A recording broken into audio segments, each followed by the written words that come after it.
मेरे तो गिरिधर गोपाल दूसरा न कोई, जाके सिर मोर मुकुट है मेरो पति सोए।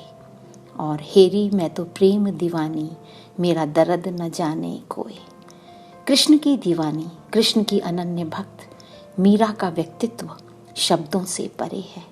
वो कृष्ण के अलौकिक प्रेम की साक्षात प्रतिमूर्ति हैं।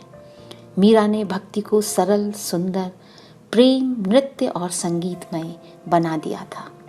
दस्तावेजों के अनुसार मीरा का जन्म 16वीं शताब्दी में 1498 को राजस्थान के मेड़ता जिले में हुआ था। इनके पिता रत्न सिंह राठौर एक छोटी सी रियासत के शासक थे। मीरा अपने माता पिता की इकलौती संतान थी और बचपन से ही कृष्ण भक्ति में लीन रहा करती। सुनने में ये भी आया है कि पूर्व जन्म में मीरा ललिता नाम की कृष्ण की एक गोपी थी जो कृष्ण से अनन्य प्रेम करती थी। कहते हैं एक बार एक साधु घर आए। उनके हाथ में कृष्ण की मूर्ति थी। मूर्ति को देखकर मीरा के मन में विशेष भाव जागृत होने लगे। उन्होंने साधु से मूर्ति लेनी चाही, किंतु साधु ने वो मूर्ति मीरा को नहीं दी। उसी रात साधु को स्वप्न आया कि जाकर ये मूर्ति उसे दे आओ जिसकी ये है। साधु स्वप्न देखकर अचंभित रह गया और अगले दिन उसने जाकर वो मूर्ति मीरा को दे दी। एक घटना और भी है मीरा के बचपन की कि एक बार एक बारात मीरा के घर के पास से जा रही थी। बारात को देखकर मीरा ने माँ से पूछा, माँ, मेरा दूल्हा कौन है? माँ ने हंसकर कह दिया, तेरा दूल्हा तो वही कृष्ण है ना, जिसकी मूर्ति तेरे पास है। माँ के ये शब्द मीरा के हृदय में उतर गए और तभी से मीरा कृष्ण को ही अपना पति मानने लगी। मीरा के माता पिता की बहुत जल्दी मृत्यु हो गई थी और इनका पालन पोषण इनके पितामह यानी दादाजी ने किया, जो स्वयं विष्णु के भक्त थे। घर में साधु संतों का आना जाना लगा रहता था और भक्ति का वातावरण था। जब मीरा थोड़ी बड़ी हुई, उनके आगे विवाह का प्रस्ताव रखा गया तो उन्होंने विवाह करने से इनकार कर दिया। किंतु उस समय परिवार में बेटियों को कुंवारा रखने की अनुमति न परिवार देता था और न समाज ही इसे स्वीकार करता था। अतः सन 1516 में मात्र 12 वर्ष की आयु में इनका विवाह राणा सांगा के पुत्र मेवाड़ के राजकुमार भोजराज से कर दिया गया। कहते हैं विवाह के समय मीरा कृष्ण की वो मूर्ति भी अपने साथ लाई थी और वो यदा कदा उस मूर्ति से बातें किया करती थी, ध्यान मग्न हो जाया करती थी।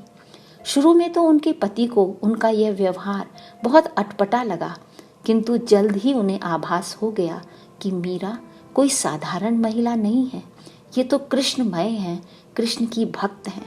परिवार वालों को कृष्ण की भक्ति से आपत्ति थी।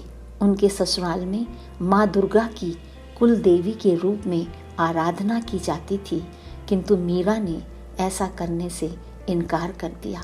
वे तो केवल कृष्ण को ही मानती थीं। मंदिरों में बैठकर भजन गाती, कृष्ण की मूर्ति के समक्ष नृत्य किया करती थी और उनके ससुराल वालों के लिए ये नाच गाना बिल्कुल उनको स्वीकार न था। मीरा के पति राजा भोजराज 1518 में दिल्ली के शासकों के साथ युद्ध करते हुए घायल हो गए। उसके 2 वर्ष बाद उनकी मृत्यु हो गई। उस समय की प्रचलित प्रथाओं के अनुसार ससुराल वालों ने मीरा को पति के साथ सती करने का प्रयास किया, किंतु मीरा ने उनकी एक नहीं सुनी, क्योंकि वो तो वैसे भी कृष्ण को ही अपना पति मानती थी। पति की मृत्यु के बाद ससुराल वालों ने मीरा को बहुत यातनाएं दी, यहाँ तक कि उन्हें मारने की भी कई बार कोशिश की गई। कहते हैं एक बार मीरा के देवर ने टोकरी में सांप रखकर मीरा के पास भेजा और कहा कि उनको बता दो कि इसमें फूलों के हार हैं। जैसे ही मीरा ने टोकरी खोली, वो सर्प सचमुच हार बन गया।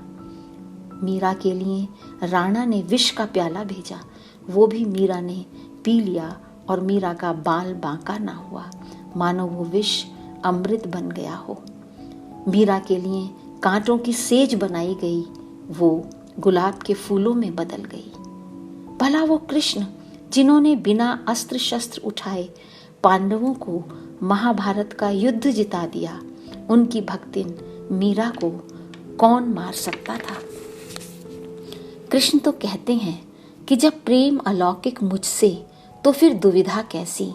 जग में जिसने भी मुझे चुना, सर्वस्व समर्पित मुझे किया। मैं स्वयं दौड़ कर आता हूँ, मैं स्वयं दौड़ कर आता हूँ। ससुराल वालों के अत्याचारों से दुखी होकर अंत में मीरा ने चित्तौड़ ही छोड़ दिया। पहले वो अपने मायके मेड़ता गईं, फिर वहाँ भी उनका मन नहीं लगा तो वो कृष्ण की भूमि वृंदावन आ गईं। यहाँ मीरा के अद्भुत रूप और अलौकिक भक्ति ने सभी को सम्मोहित कर दिया। एक बार मीरा ने गोसाई गोपाल जी से मिलने की इच्छा प्रकट की। खत लिखकर उन्होंने उन्हें भेजा, किंतु गोसाई जी ने यह कहकर कि मैं स्त्रियों से नहीं मिलता हूँ, मीरा की इच्छा अस्वीकार कर दी। इसके उत्तर में मीरा ने लिखा कि वृंदावन में तो केवल कृष्ण ही एक पुरुष है, बाकी तो सभी स्त्रियां ही हैं। मीरा के ये शब्द पढ़कर गोसाई जी उनकी भक्ति की पराकाष्ठा से अभिभूत हो गए और स्वयं मीरा के दर्शन करने चले आए। कहते हैं मीरा के गुरु संत रविदास ने भी कई बार मीरा की रक्षा की है। मीरा तो गली गली यही गाती थी कि मेरे तो गिरधर गोपाल दूसरा न कोई, जाके सिर मोर मुकुट है मेरो पति सोई। कृष्ण की अनन्य भक्तिन मीरा ने कृष्ण भक्ति में बहुत साहित्य लिखा। उसका कुछ भाग आज पाठ्य पुस्तकों का हिस्सा है, कक्षाओं में पढ़ाया जाता है। कहा जाता है जीवन के आखिरी वर्षों में मीरा कृष्ण की नगरी द्वारिका आ गई थी। वहीं कुछ समय बिताने के बाद एक दिन मीरा कृष्ण की मूर्ति में ही समा गई। वो उन्हीं में विलीन हो गई।